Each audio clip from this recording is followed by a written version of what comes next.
what's that career path look like? So my beginning of my journey was that hybrid version of kind of sales marketing. What's the vision? What do you foresee over the next few years? Welcome back, everyone. This is The Change Show with your host, Simon Phillips, and my special guest today, the founder, or the co-founder indeed, of the Centre for a Loving Workplace, Lili Boyanova Hugh. Welcome, Lili. How are you? Hi, Simon. I'm great. So glad to be here. So, Lili, tell the audience a little bit about yourself. What are you all about? What do you do? Where did you come from? What are you up to?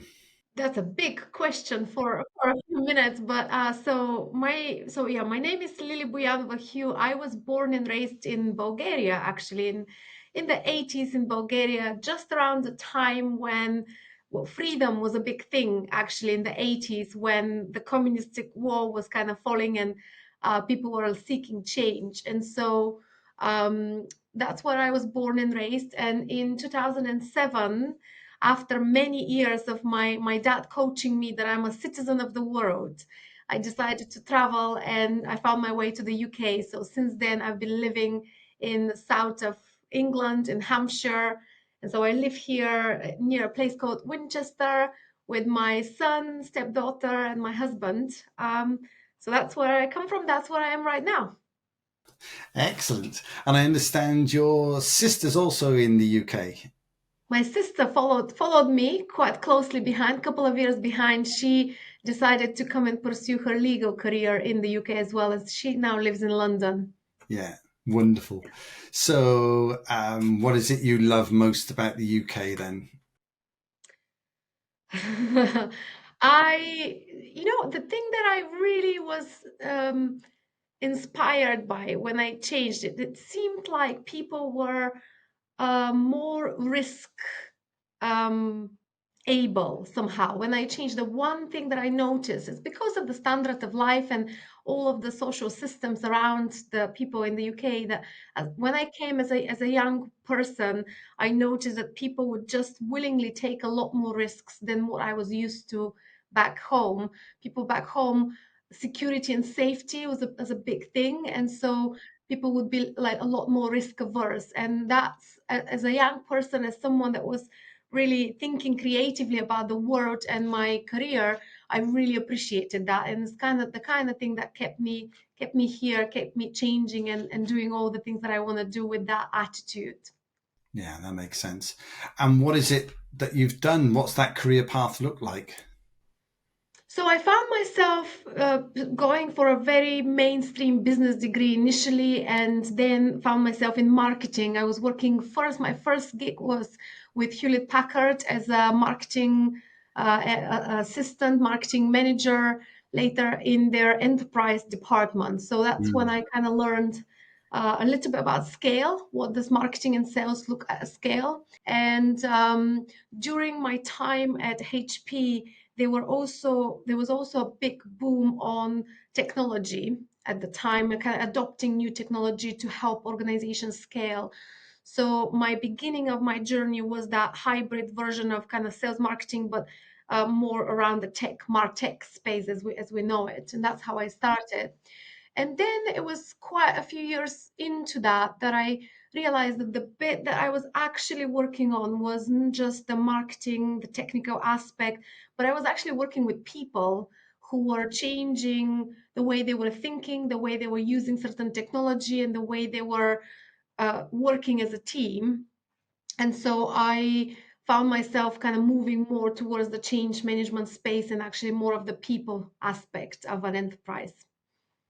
Okay. So, where were you in that process when you and I met? Because you were on this amazing campaign, weren't you, to talk to? Was it 100 people in a 50 days or something like that? I can't remember how many people you were meeting. Yeah, exactly that. So I found myself becoming a parent in 2016. That's when kind of it was a catalyst for my shift. Coming with my first child, he's now 7. Um, it was a bit identity crisis for me, a bit of a kind of grappling with. I've been on this career path and done well. and now I have to also be a parent. And the period between 2016 2019 was challenging in that respect, sort of adopting the identity of a carer and a parent and a mother, as well as continuing with my work in the workplace. And I found myself really struggling to make it work in terms of dividing my attention, dividing my time, and kind of making things fit. And so it took me a few years, but in 2019 I was really clear that I needed to sort of take more risks, actually, what I've just opened with, and go on a bit of a non-traditional route, if you like. So I wanted to set up on my own or set up outside of a standard corporate life, and I didn't know how to do it. And I'm sure many of us that are listening to this have know the benefit of networking and have done networking, and so one of the things that I really knew is I can't have any of the answers on my own. So the thing to do would be to seek out other people and meet more people and find a way to change that way. So it was December 2019, just before the pandemic, that I was watching some TED Talks, and there's a book, Never Eat Alone. There's another book, 100 Lunches with Strangers, and it really talks about that intensity of creating something new and changing the direction of your life and Yeah. work by actually talking to other people. So we met in 2020, Simon, and you were Right. maybe one of the 100 people I was set out to meet with in 1 year. I think it was about 16, 17, I met in person and had lunch. And then 2020 March, pandemic happened, and I was then doing it all online. And Yeah. that's how I met Renee Smith, who then I started to work closely with, and with whom I co-founded the Center for a Loving Workplace a few years after that. Yeah, wonderful. And, I was absolutely hugely impressed with that as an activity. Lots of people will have read those books, but not actually done it. So to meet somebody that was putting it into action and reaping the rewards was fantastic. As a huge advocate of networking, I could see that it was going to work for you. And, the rest is history, as they say, in terms of the relationships that you've formed through that process. So brilliant. So tell us the story then. How did you go from, marketing, um, raising a family, thinking about growing your network? How did that lead you into this particular field? Because it's, and maybe you can describe a little bit about the center as well in that process. But it's a little bit of a leap, if you like, in terms of content. So tell us a bit about that story. Yeah, I think that the shift really was this what I've just named, this attitude that I think as we traditionally move through a career path, we are coached to seek expertise and build on expertise and become knowers and know Mm, a lot. yeah. And it's almost that the first step was for me to uncoach myself, to become a seeker and someone that doesn't know. And I think one of the key shifts within myself, all change starts from within, I think, but what I experienced within myself was that there is an aspect of humility and just even magic that really happens when we admit that we don't know and we actually Yeah. seek help and we ask questions rather than be focused on giving answers. And I think that is a leadership journey and a personal journey that I was on. And it was very much, I think, also infused by my experience as a mother, because really none of us receive a manual with how to raise our Wouldn't children. that be good?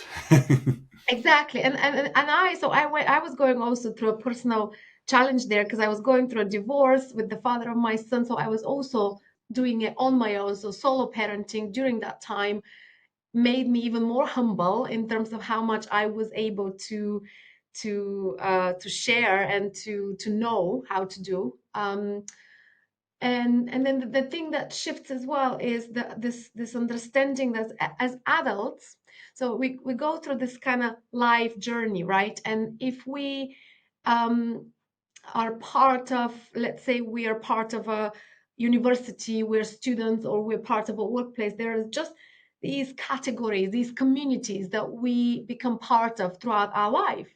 And those mainly are the ways that we meet new people.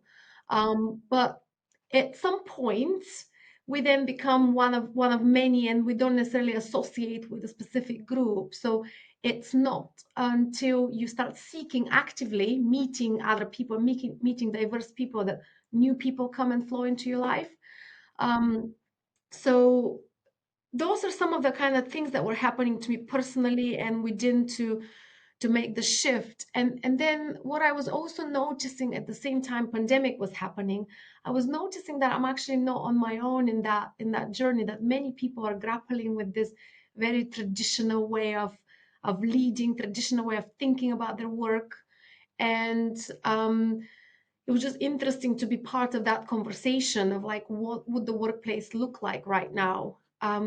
So as I said, I met Renee and started working with her on some key projects around creating and shifting a culture or workplace environment in organization.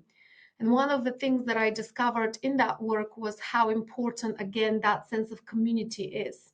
The sense of doing it not alone, like we've been coached from the industrial age of kind of the leaders are always on their own in solitude and finding out all the things on their own, but actually inviting others and empowering others, embracing others as part of that journey. So the community, the Center for a Loving Workplace was already the seeds of that had started in Seattle in Renee's location with her gatherings and her methodology and the research that she's done around love and fear in the workplace. And she was attracting specific kind of people that were seeking that transformation. And so I happened to be one of those people that joined her on that journey, but then also I started to invite and look locally here in the UK others that might be interested in becoming advocates and change advocates and just challenge some of the things that we think we know from the way that we work and the way that we live. Yeah. No, and it's I mean, as you know, you and I have been on that journey now for a few years, haven't we? So, Yeah, and every time we get a new group of people together or we meet somebody new, the message still has a massive impact, really has. and that's still amazing to me because it just illustrates just how powerful this message is. Because at the heart of this, isn't it, is the message that you know what makes sense both commercially and sustainably and all of those good things that leaders are trying to develop in their organization. What makes sense is to look after your people. Um, and, and when you don't, you certainly know about it. And even more so, I think that's been even more highlighted since the pandemic. People's notions about this have shifted. So, what was it that what was it that drew you to this work, if you like, on a personal level?